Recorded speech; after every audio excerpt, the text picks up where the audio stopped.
사랑하고 축복합니다. 저도 주 안에서 여러분들을 사랑하고 축복합니다. 오늘은 낙심하지 말고 항상 깨어 기도해야 할 이유, 지난주에 이어서 두 번째 이유를 좀 설교하려고 합니다. 하나님은 우리의 좋으신 아버지시고 우리는 그 하나님 아버지의 사랑을 받고 있는 하나님의 자녀들입니다. 할렐루야. 그래서 우리가 예수 믿고 하나님의 자녀가 될 때 우리의 신앙의 수준과는 전혀 상관없이 우리가 하나님의 자녀라는 신분 때문에 하나님이 많은 권세들을 우리에게 주셨습니다. 그 중에 가장 중요한 권세가 뭐냐면 우리에게 성부, 성자, 성령 하나님의 이름을 주신 것입니다. 예수 이름을 주신 것입니다. 예수 이름으로 기도할 수 있는 놀라운 권세를 하나님의 자녀들에게 주셨습니다. 그래서 우리가 성령 안에서 예수 이름으로 기도하면 반드시 하나님이 들으시고 그 기도에 응답해 주십니다. 우리 기도 응답의 약속은 예수 이름 안에 있습니다. 그래서 우리가 항상 기도할 때 주님의 이름으로 기도했습니다 라고 그렇게 기도를 하는 거예요. 그 말은 우리 기도 응답의 약속이 주님의 이름 안에 있습니다 라는 고백입니다. 하나님께서 우리에게 이렇게 예수 이름의 놀라운 권세를 주시고 계속해서 우리를 강권하고 요구하시는 것이 있는데 그것이 쉬지 말고 항상 깨어서 기도하라는 거예요. 너는 어떤 상황, 어떤 것에도 두려워하지 말고 낙심하지 말고 항상 깨어 기도라고 기도를 강권하십니다. 성경을 한번 보세요. 기도와 관련된 말씀을 한번 보십시오. 쉬지 말고 기도하라, 항상 기도하라. 기도를 굉장히 강권하시는 것을 볼 수 있습니다. 어느 정도 강권하시냐? 지난주에 살펴본 대로 누가복음 11장에 보면 밤중에 친구 집에 찾아와서 떡 서덩이를 구하는, 새덩이를 구하는 그 친구처럼 막 문을 두드리고 때를 쓰고 졸라대면서 기필코 떡을 이렇게 받아내는 그 사람들처럼 너는 기도를 포기하지 말고 응답받을 때까지, 문이 열릴 때까지 기도하라고 기도를 강권하십니다. 자, 왜 하나님은 기도를 쉬지 말고 계속해서 기도하라고 강권을 하실까요? 지난주에 살펴본 대로 그 이유는 이것 때문입니다. 자, 우리 한번 읽겠습니다. 시작. 기도는 하나님이 일하시는 방법이다. 이것이 우리를 기도를 하라고 강권하시는 첫 번째 이유입니다. 그래서 우리가 기도할 때 하나님은 일하십니다. 기도할 때 우리를 도와주시고, 기도할 때 우리 필요를 채워주시고, 기도할 때 우리를 인도해 주시고, 기도를 통해서 우리를 만나주시고, 우리와 교제도 나누시고, 당신의 뜻도 계시해 주시고, 기도할 때 하나님은 일하십니다. 왜 하나님은 기도할 때 일하시느냐? 기도할 때 역사하느냐? 하나님은 언제나 믿음을 통해서 일하시는데 우리의 기도가 우리가 가진 믿음을 사용하는 방법이 때문에 그렇습니다. 기도는 믿음을 사용하는 것입니다. 그래서 반드시 하나님은 우리의 기도에 역사하십니다. 할렐루야. 그래서 우리를 도와주고 싶어서 예수 이름의 권세를 하나님의 자녀들에게 준 것입니다. 그리고 강권하시는 것입니다. 쉬지 말고 기도하거라, 깨어서 기도하거라, 항상 기도하거라. 계속해서 강권하십니다. 여러분, 이런 하나님 아버지의 마음을, 우리에게 예수 이름의 권세를 주시는 하나님 아버지의 마음을 깊이 여러분이 알고 헤아리고 늘 깨어서 기도하는 저와 여러분 되기를 주님의 이름으로 축복합니다. 자, 근데 여러분이 기도를 할 때 기도는 하나님이 일하시는 방법이에요. 기도 응답의 약속이 내 행위에 있지 않아요. 내가 서서 기도하든 앉아서 기도하든 금식을 하든 기도하든 무릎을 꿇고 기도하든 거기에 있지 않냐고, 예수 이름에 기도 응답의 약속이 있습니다. 그렇기 때문에 기도는 절대 사라지지 않습니다. 기도는 절대 땅에 떨어지지 않습니다. 반드시 하나님이 기도에 응답해 주십니다. 그러니까 기도를 할 때 여러분 단 1분을 기도하더라도 기도는 사라지지 않는다. 반드시 기도는 응답된다는 믿음을 가지고 기도하시기를 바랍니다. 왜 그런지 아십니까, 여러분?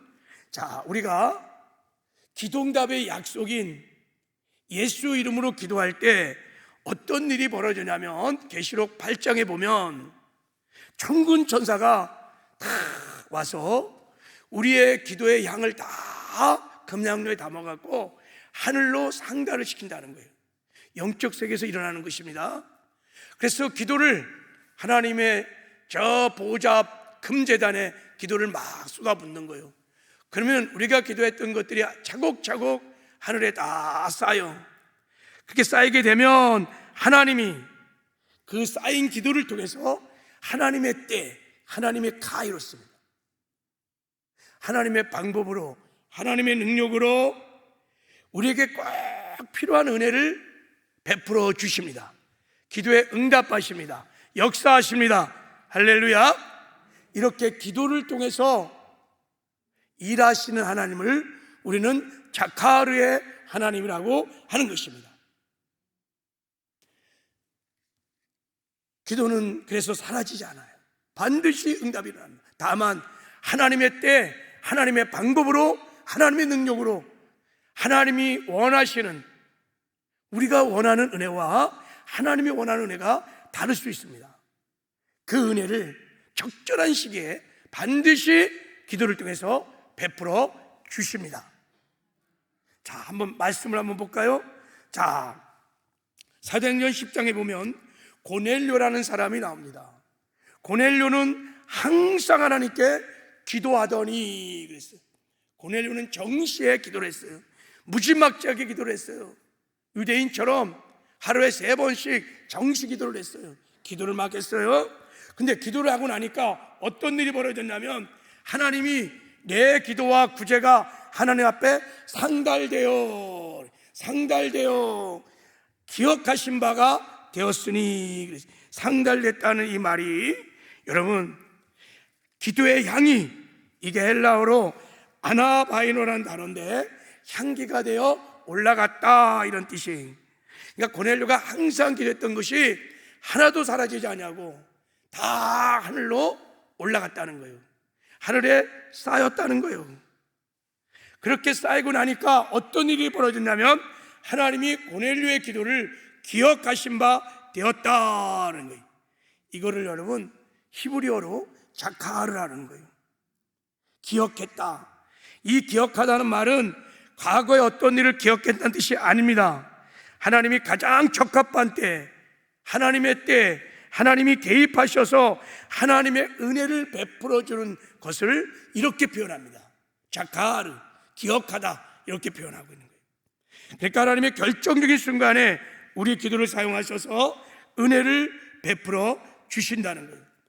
그러니까 이제 고넬료가 항상 기도했던 것을 하나님 앞에 다 상달이 됐어요. 그리고 기도가 차곡차곡 기도의 금왕리에 차기 시작했어요. 그리고 하나님의 때가 되니까 자카르 하나님이 그 쌓아오는 기도를 통해서 고넬료에게 꼭 필요한 은혜를 하나님의 방법으로, 하나님의 때에 부어 주시는 거예요. 어떤 은혜를 주셨냐면, 사도행전 10장 44절 이렇게 말합니다.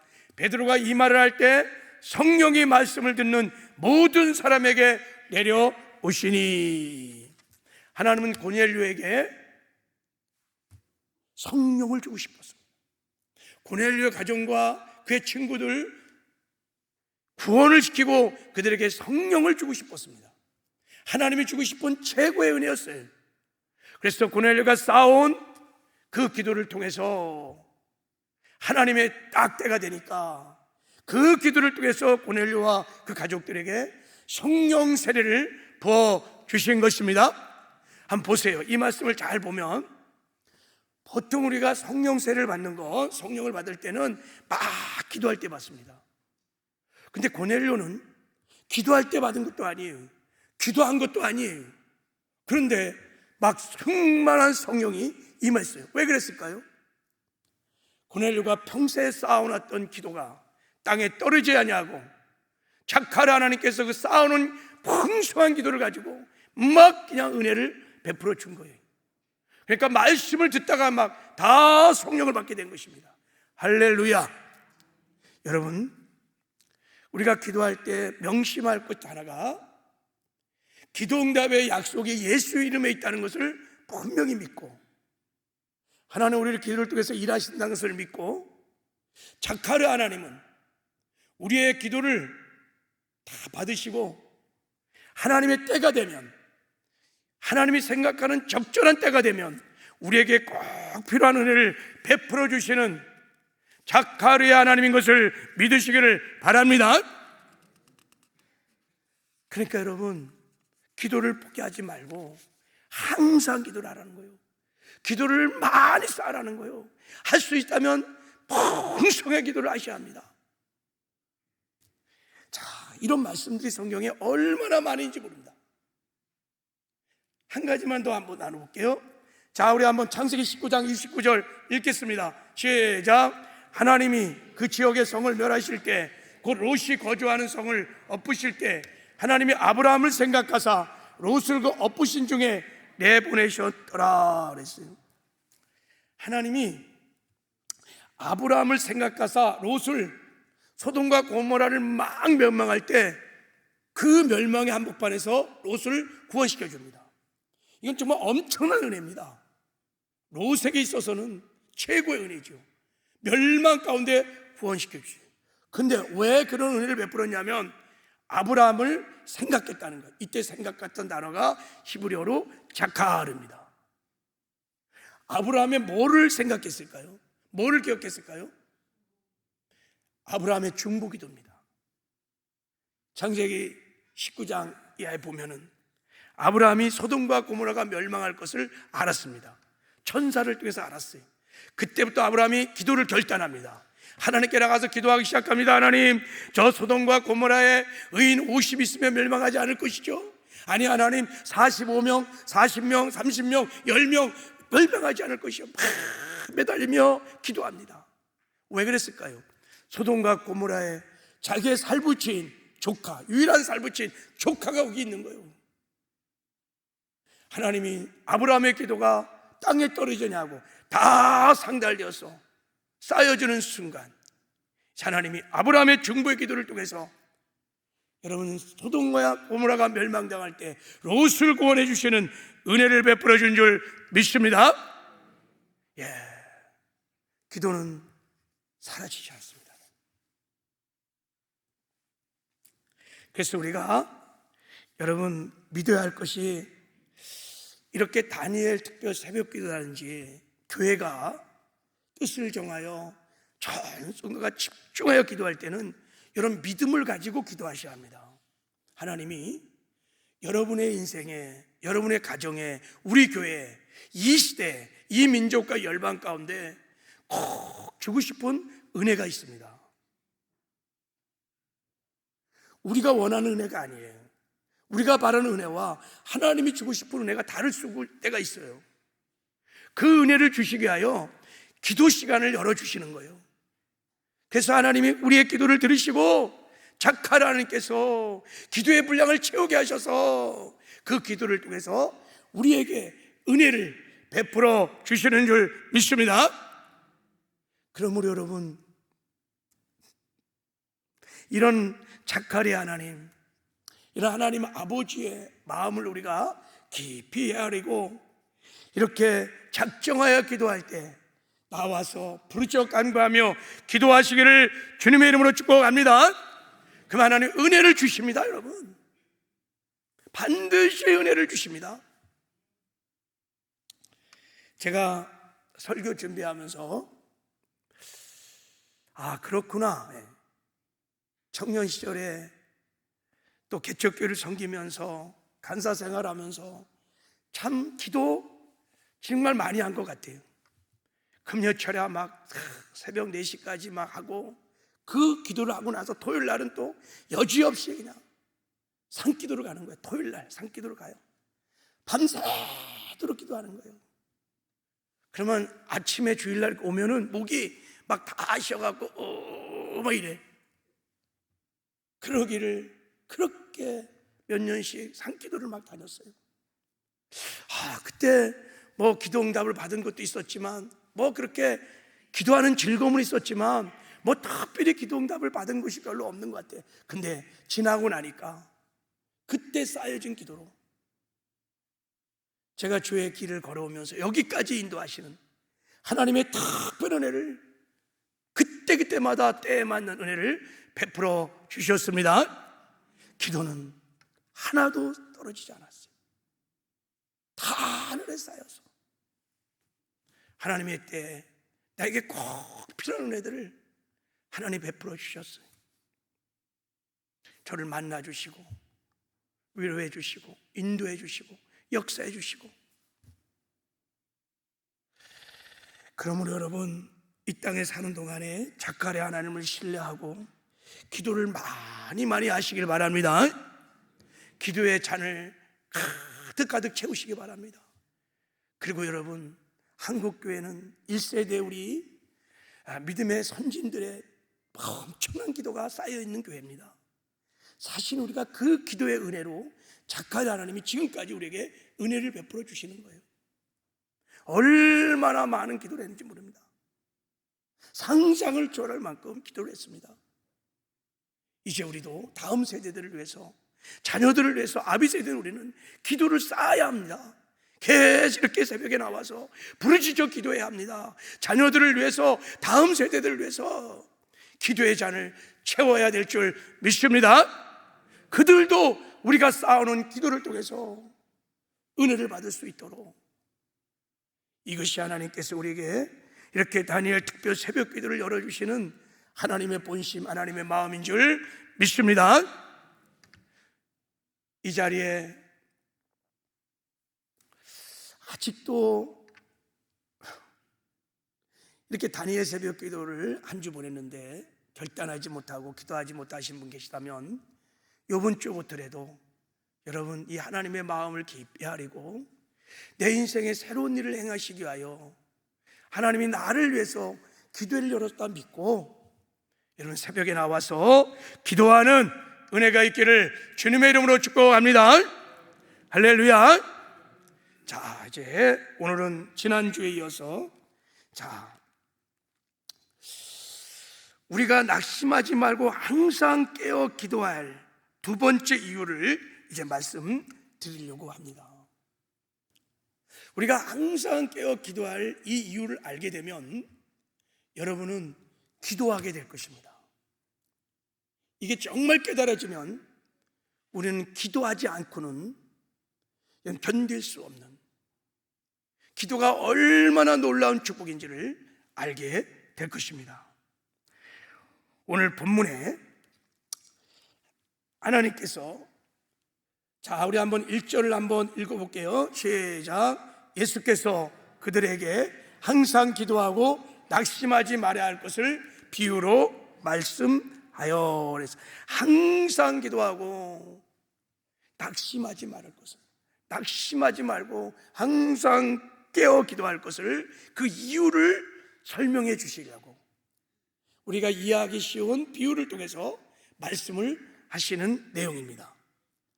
자, 이제 왜 우리가 항상 깨어 기도해야 되는지 그 이유를 알려면 오늘 비유를 통해서 주의 음성을 들으면 됩니다.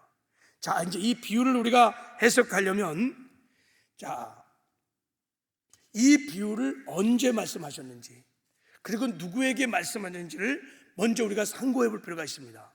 자, 이 말씀을 보면 예수께서 그들에게 이렇게 말했어요. 이 그들이 제자들입니다.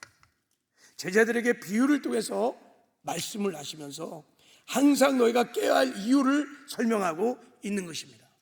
그러면 자, 제자들에게 이 비유를 말씀하시면서 항상 깨어 기도하는 것을 가르쳐 주기 위해서 말씀하기 전에 제자들에게 무슨 말씀을 하시고 이 말씀을 하셨을까라는 거예요. 그러니까 오늘 본문을 바르게 해석하려면 바로 전장에 주님이 제자들에게 무슨 말씀을 하시는 것을 우리가 깊이 상고해야 이 비유가 깨달아집니다. 자, 무슨 말씀을 하셨냐면, 자, 이렇게 말씀하셨습니다. 자, 먼저 노아의 때 된 것 같이 인자의 때에도 그러하리라 이렇게 말했어요. 그러니까 노아의 때에 일어났던 일들이 인자의 때, 마지막 때가 되면 그대로 일어난다는 거예요. 자, 우리 27절을 읽어보겠습니다. 시작. 노아가 방주에 들어가던 날까지 사람들이 먹고 마시고 장가들고 시집가더니 홍수가 나서 저희를 다 멸하였느니라 그랬어요. 노아의 때 다 멸망을 당했어요. 노아의 8가족 외에는 다 멸망을 당했어요. 왜 멸망을 당했냐면 사람들이 먹고 마시고 장가들고 시집가면서 멸망의 그날까지 그런 짓을 했다는 거예요. 자, 시집가고 장가가고 팔고 사고 이게 잘못됐다는 뜻이 아니라 이 표현은 무슨 표현이냐면 세상에 푹 빠져갖고, 아니 지금 심판이 다가오는데도 모르고 세상에 빠져 살다가 다 멸망을 당했다는 거예요. 이런 일들이 마지막 때에도 일어난다는 거예요. 자, 28절, 자 29절 읽겠습니다. 시작. 또 롯의 때와 같으리니 사람들이 먹고 마시고 사고 팔고 심고 집을 짓더니 롯이 소돔에서 나가던 날에 하늘로서 불과 유황이 비오듯 하여 저희를 멸하였느니라. 똑같이 소돔과 고모라가 멸망하는 그날까지 소돔과 고모라 성의 사람들이 사고 팔고 먹고 마시고 세상에 푹 빠져 살다가 하나님의 심판이 다가오는 것도 모르고 다 멸망을 당했다는 거예요. 롯과 2딸만, 거기에 성에 살았던 수천 명의 명이 다 멸망을 당했다는 거예요. 그러면서 예수님이 참 두려운 말씀을 하셨습니다. 자, 30절 읽겠습니다. 시작. 인자가 나타난 날에도 이러하리라. 인자가 나타나는 마지막 때에도 세상 사람들이 다 믿음을 잃어버리고 주님의 재림이 내일로 막 임박했는데도 먹고 마시고 사고 팔고 집을 짓고 세상에 막 푹 빠져서 영적인 깊은 잠을 자다가 다 멸망을 당할 수 있다는 얘기예요. 예수님이 지금 이야기를 하시다가 이제 오늘 비유를 얘기하시는 거예요. 이야기를 하시면서 마지막 때 이런 일이 일어날 거야. 그러니 너희들은 항상 깨어서 기도를 해야 되느니라 하고 비유를 설명을 하신 것입니다. 할렐루야. 그러니까 노아의 심판 때처럼, 소돔과 고모라의 심판 때처럼 멸망을 당한 일이 있어서는 안 되지만 그런 일이 일어날 수 있으니 네가 항상 깨어 기도를 해야 한다는 거예요. 깨어 기도하면 이런 비참한 일을 이길 수 있다는 거예요. 반대로 말하면 깨어 기도하지 않으면 이런 비참한 일이 너에게 일어날 수 있다는 것입니다. 왜요? 여러분, 기도가 이 세상에서 마귀의 시험을 이기는 능력이요, 기도가 믿음을 지키고 세상을 이기는 능력이기 때문입니다. 할렐루야. 예수 이름의 권세에 여러분 놀라운 권세가 있어요. 우리가 예수 이름으로 기도하면 세상을 이기고 마귀를 이기고 우리의 육신의 소욕도 이기고 승리하는 삶을 살게 될 줄 믿습니다. 자, 그러므로 이제 우리가 이런 맥락에서 오늘 본문의 비유를 이제 해석해 봐야 돼요. 자, 이제 이런 맥락에서 한번 본문을 보겠습니다. 자, 2절을 보면 이르시되 어떤 도시에 하나님을 두려워하지 않고 사람을 무시하는 한 재판장이 있는데, 이렇게 말했습니다. 하나님도 두려워하지 않고 사람도 무시해. 그러니까 불의한 재판관인 거예요. 돈을 줘야지만 재판을 해줘. 이 나쁜 재판관. 이 나쁜 재판관에게 3절, 그 도시에 한 과부가 있어 자주국에게 가서 내 원수에 대한 나의 원한을 풀어주소서 하되 그랬어. 아니, 정상적인 재판관도 아니고 이 불의한 재판관, 돈을 줘야 되는 재판관에 가서 이 과부가 자기의 억울함을, 원한을 풀어달라고 호소를 한다는 것입니다. 자, 여러분, 여기서 이 과부에게는 어떤 원수에 대한 원한이 있었던 거예요. 자, 예를 들어서 위안부 할머니들은 마음에 원한이 있어요. 누구에 대한 원한일까요? 일본 사람들, 일본 군인들에게 밤마다 당한 거예요. 그 원한이 얼마나 큰지. 이 과부에게도 동일한 그 원수에 대한 원한이 있었는데 그 원한을 가지고 불의한 재판관 가서 그걸 풀어달라고 호소를 했다는 거예요. 자, 그랬더니 4절 5절, 자, 우리 한번 읽겠습니다. 시작. 그가 얼마 동안 듣지 아니하다가 후에 속으로 생각하되 내가 하나님을 두려워하지 않고 사람을 무시하나? 이 과부가 나를 번거롭게 하니 내가 그 원한을 풀어주리라. 그렇지 않으면 너를 와서 나를 괴롭게 하리라 하였느니라. 그래서 이 과부의 원한을 풀어줄 마음이 1도 없는데 이 과부가 그냥 날마다 와갖고 자기를 귀찮게 굴고 번거롭게 하기 때문에 이 불의한 재판관이, 돈만 받고 재판하는 이 불의한 재판관이 과부의 원한을 풀어줬다는 거예요. 이 비유를 하시고 주님이 이제 우리에게 말씀하고 싶은 메시지, 결론을 이렇게 말씀하셨습니다. 자, 우리 한번 6절을 읽겠습니다. 시작. 주께서 또 이르시되 불의한 재판장이 말한 것을 들으라. 이 비유의 목적은 불의한 재판관이 하는 말을 들어야 돼요. 이 과부의 태도가 중요한 게 아니에요. 불의한 재판관이 말한 그 말을 넌 지금 들어야 된다. 뭐라고 말했어요? 뭐라고 말했어요? 내가 너의 원한을 풀어주리라. 이거를 들으라는 거예요. 그러면서 7절에 하물며 하나님께서 반납 부르짖는 택하신 자들의 원한을 풀어주지 아니하겠느냐? 그들에게 오래 참으겠느냐? 여기서 하물며 하나님은 불의한 재판관이 아니라는 거예요. 너희를 사랑하는 하나님은 아버지라는 거예요. 그러니 들어준다는 거예요. 너희들은 과부가 아니라는 거예요. 내 사랑을 받고 하나님의 자녀라는 거예요. 그러니 들어준다는 얘기예요. 지금 주님이 그 말씀 하시려고 반드시 들어준다는 거예요. 자, 그러면서 8절에 이렇게 말씀했어요.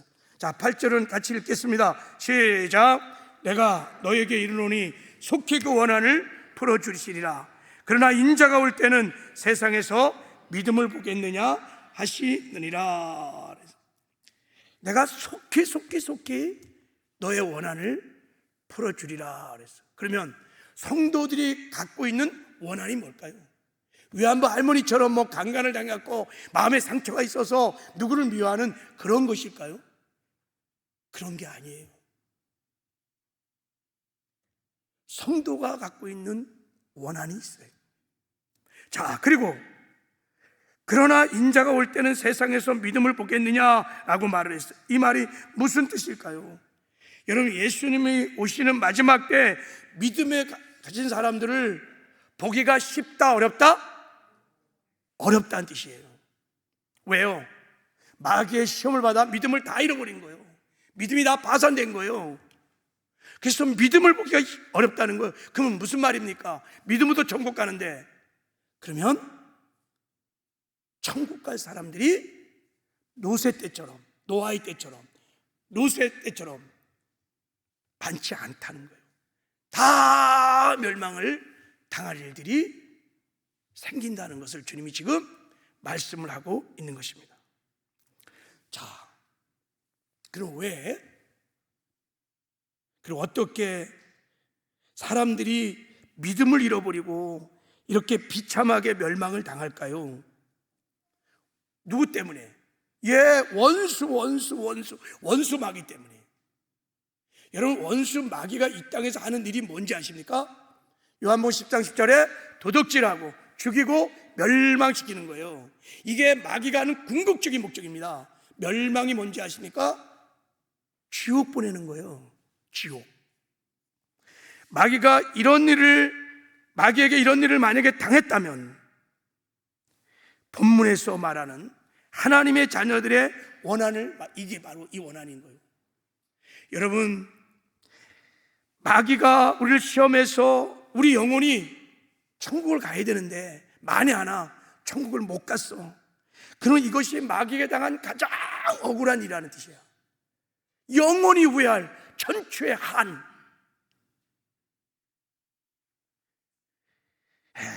이런 일들이 없어야 하는데 이런 일들이 있을 수 있다고 예수님이 지금 말씀을 하는 것입니다. 마귀가 어떻게 우리 영혼을 감히 마귀가 멸망시킬 수 있을까요? 자, 방법이 간단합니다. 여러분, 구원은 믿음으로 받습니다. 천국은 믿음으로 갑니다. 그러나 저 불신 영혼들을 지옥 보내려면 간단합니다. 구원의 믿음을 갖지 못하게 하는 거예요. 예수를 믿지 않게 만드는 거예요. 복음을 믿지 못하게 만드는 거예요. 그러면 다 그냥 두면 세상 사람들은 다 지옥 갑니다. 그러면 예수를 믿는 사람은 어떻게 될까요? 그 구원받는 믿음, 그 믿음을 빼앗으면 되는 것입니다. 그 믿음을 파산시키면 되는 것입니다. 그러면 이 천추의 한 이런 일이 벌어질 수 있는 것입니다. 그래서 여러분, 마귀가 예수를 믿는 자들을 멸망시키는 것은 첫 번째 방법이 뭐냐면 믿음을 빼앗는 것입니다. 천국 가는 믿음을 다 빼앗으시고 그 믿음을 다 파손시켜버리는 것입니다. 마귀는 너무나 잘 알고 있습니다. 믿음을 잃어버리면 다 잃어버린다는 것을 마귀는 우리보다 더 잘 압니다.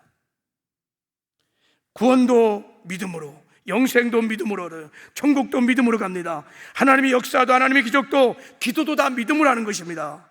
그렇기 때문에 믿음을 빼버리면 기도도 뺏을 수 있습니다. 믿음을 빼버리면 구원도 뺏을 수 있습니다. 천국도 막을 수 있습니다. 여러분, 우리가 갖고 있는 믿음이라는 것은 영원한 것이 아닙니다. 인간의 믿음이라는 것은 약해질 수도 있고 버릴 수도 있고 파손도 되고, 여러분 깨어나야 합니다. 우리의 믿음은 절대적인 것이 아닙니다. 보세요, 제가 목회를 하면서 어떻게 저 집사님의 저 믿음이 저렇게 아름다울까? 근데 지금 보면요, 그 믿음을 다 잃어버렸어요. 나는 어떨 땐 상상이 잘 안 돼요. 그 집사님의 모습이. 믿음은 잃어버릴 수 있습니다. 믿음은 파산될 수 있습니다. 다 뺏길 수 있습니다. 그래서 마귀는 믿음을 공격하는 거예요. 또 하나, 두 번째 마귀의 시험은 세상을 사랑하게 하는 거예요. 세상만 바라보며 살게 하는 거예요. 천국이 뭐고 다 필요 없어. 잘 먹고 잘 살고 이 세상에서 성공하고 성공하고 이 세상에서 잘 사는 것이 최고지. 인생을 행복하게 잘 사는 것이 이 세상에서 최고지. 그것을 위해서 종교도 있는 것이고 신앙생활도 있는 거야. 내가 이 땅에서 맨날 비리비리하고 가난하고 질병 걸리고 뭐 어려움 사는데 무슨 천국이 하면서 우리의 신앙의 목적을 변질시킵니다. 여러분, 분명히 깨달아야 합니다. 신앙의 목적은 궁극적인 터미널 골은 성화의 구원을 위해서 천국 가는 것입니다. 여러분, 왜 아멘이 시원찮어? 여러분, 우리 천국 가기 위해서 예수 믿는 거예요. 만약에 예수 믿고 천국 가는 것이 아니라면 여러분 꼭 기독교 믿을 필요 없습니다. 마음의 평화를 얻고 뭐 세상의 복을 얻으려면 다른 종교 믿어도 돼요. 우리의 신앙의 목적은 천국 가는 거예요. 우리 이 땅에서 천년만년 살 사람들이 아닙니다. 영원한 세계 가서 하나님과 영광을 누리며 살 자들이 그리스도인인 줄 믿습니다. 근데 마귀는 이 신앙의 목적을 변질시키는 거예요. 그래서 우리 마음이 하나님께서 다 세상으로 자꾸 돌리는 것입니다. 그래서 여러분, 세상에 빠져서 세상을 사랑하다가 영적인 깊은 잠을 자는 거예요. 그래서 세상 멸망할 때 같이 다 멸망시키는 것이 마귀의 무서운 괴계인 것입니다.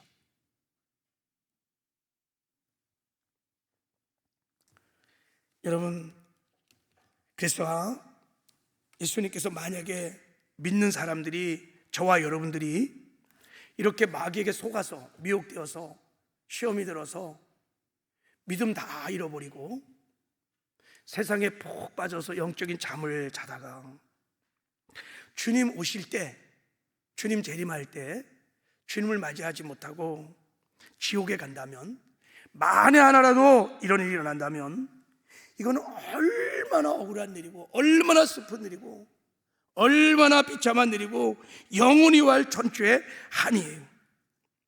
절대 이런 일이 저와 여러분 가운데, 여러분의 자녀 가운데 없기를 바랍니다. 할렐루야. 그런데 주님은 오늘 우리에게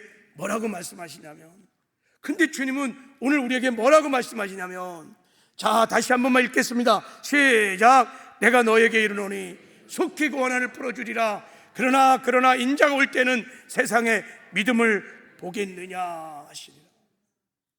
그러나 내가 올 때, 마지막 때가 되면 마귀의 다 미혹을 받아갖고 금보다 귀한 그 마음, 그 주님을 향한 사랑의 마음, 그 믿음들을 다 잃어버리고 세상의 출세와 성공을 위해서, 세상의 쾌락을 위해서 세상에 빠져서 영적인 사망의 깊은 잠을 자고 하다가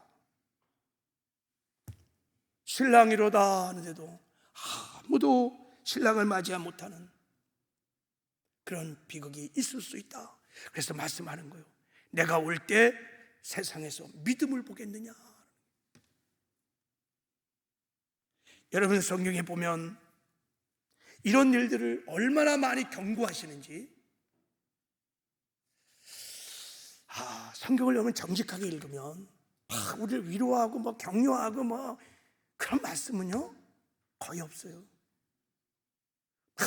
죄에서 우리를 돌이키게 하시고 회개시키고 천국을 바라보게 하시고 우리를 경성케 하시려고 깨우는 말씀들이지. 보세요. 자, 우리 누가복음 21장도 한번 읽어보겠습니다. 시작.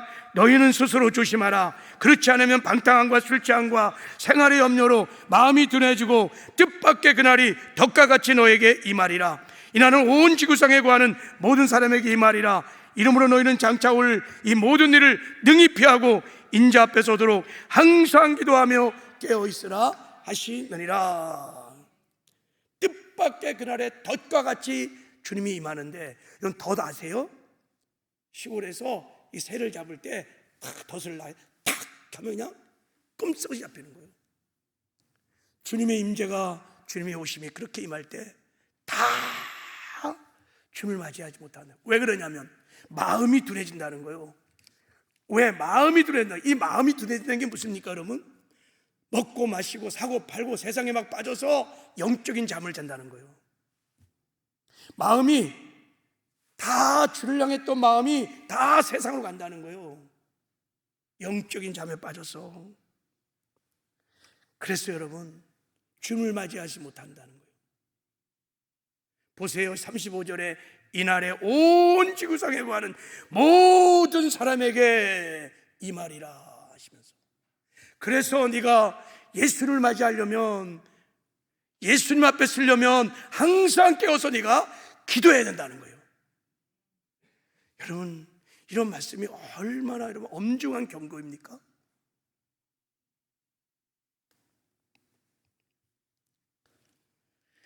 자, 그래서 우리 한번 점검해 봐야 돼요. 저와 여러분은 지금 마지막 때를 살아가고 있습니다. 지금 성경에 예언된 마지막 때의 약속의 말씀들이 우리 눈앞에서 지금 막 성취돼 가고 있습니다. 이스라엘을 보십시오. 독립했잖아요. 다 본토가 회복됐잖아요. 전쟁이 일어나고 있지요. 갈 것입니다, 글로.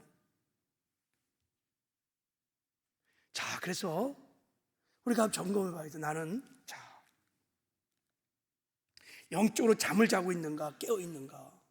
나는 오늘 주님이 만약에 오신다면 정말 신랑 예수님, 주 예수의 오시옵소서, 마라나타, 주 예수의 오시옵소서. 그리고 예수님을 맞이할 수 있는 순결한 신부인가 아닌가를 점검해 볼 필요가 있습니다.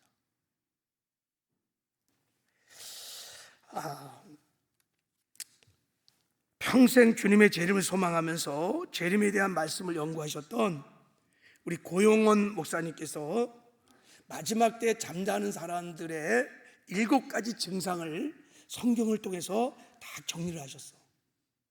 제가 이 책을 처음 읽을 때 굉장히 제 영혼을 깨웠던 책이었어요.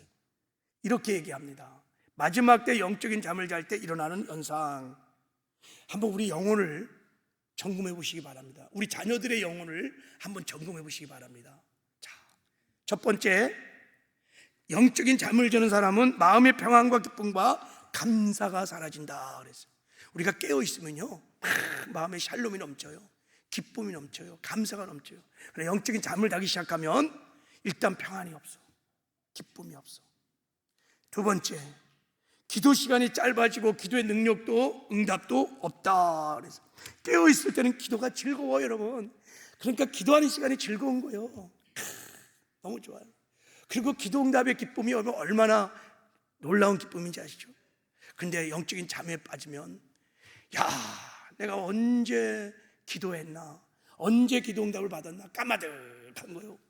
기도가 무거운 짐이에요. 종교예요, 형식이에요. 기도에 즐거움이 없어요. 다 영적인 잠에 빠진 사람들입니다.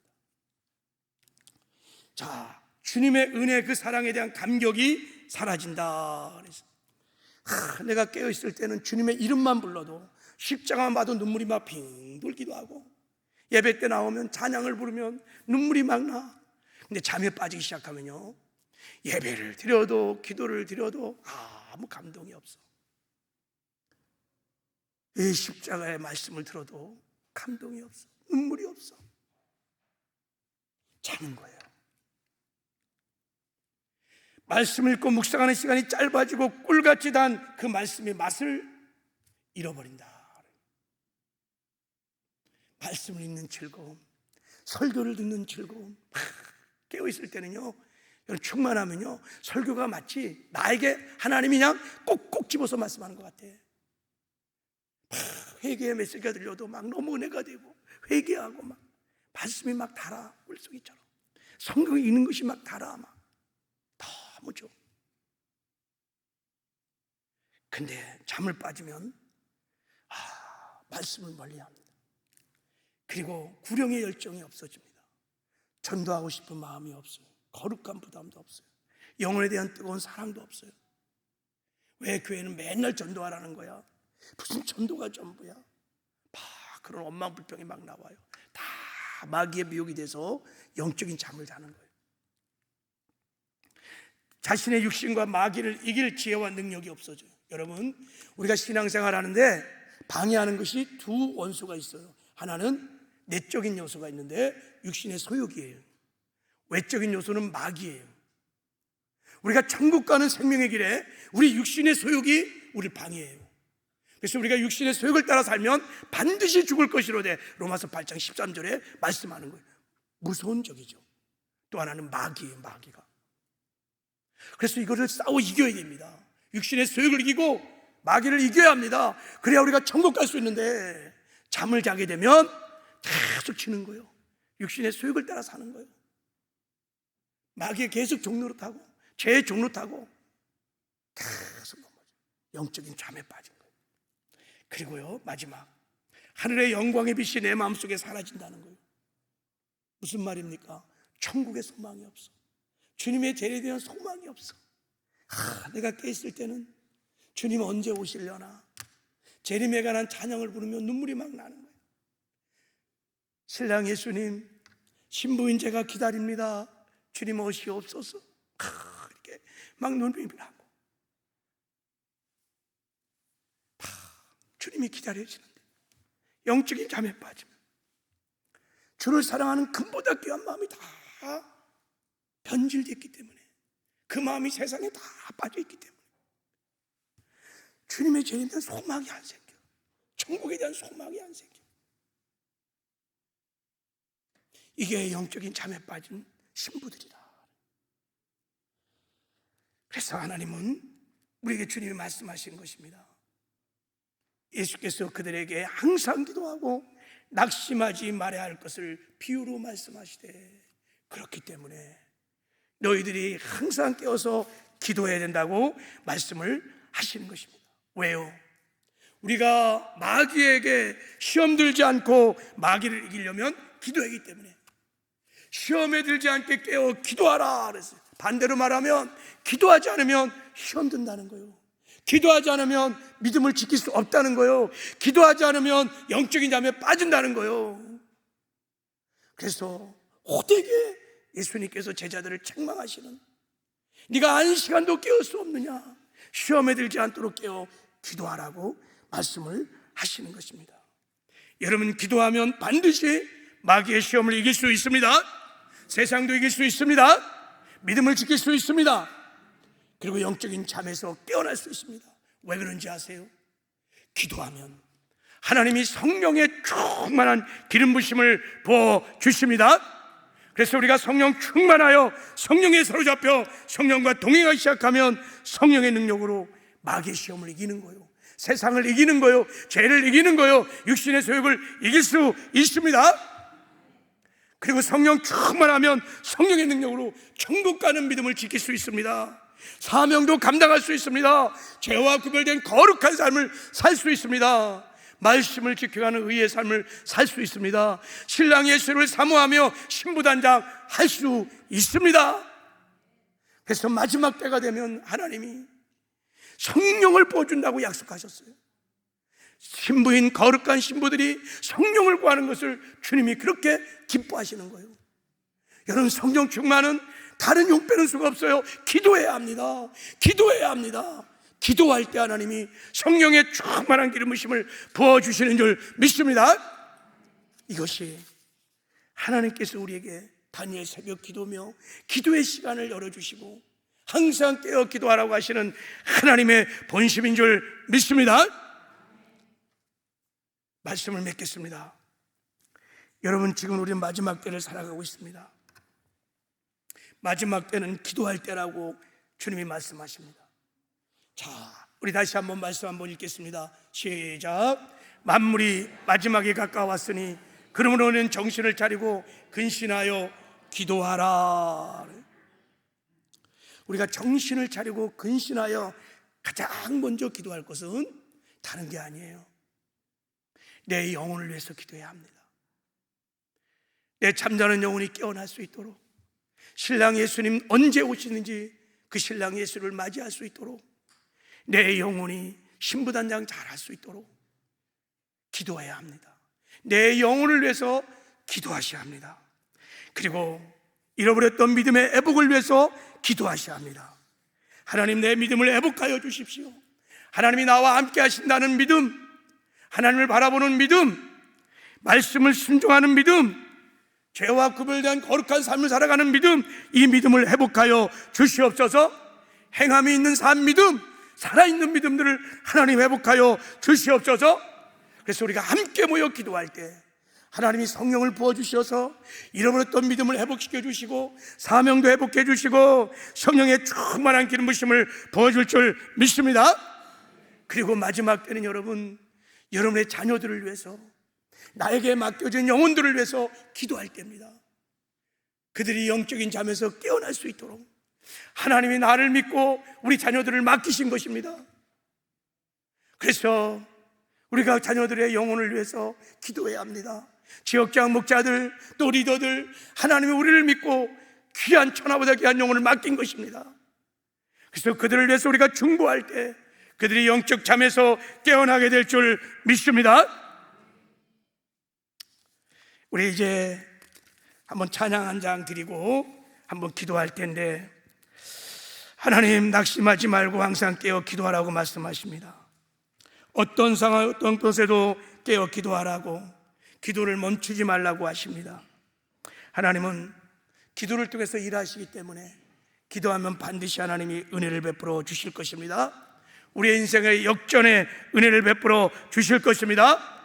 마귀 시험도 이기게 할 것입니다. 믿음도 지키게 할 것입니다. 영적인 잠에서 깨어나게 하실 것입니다.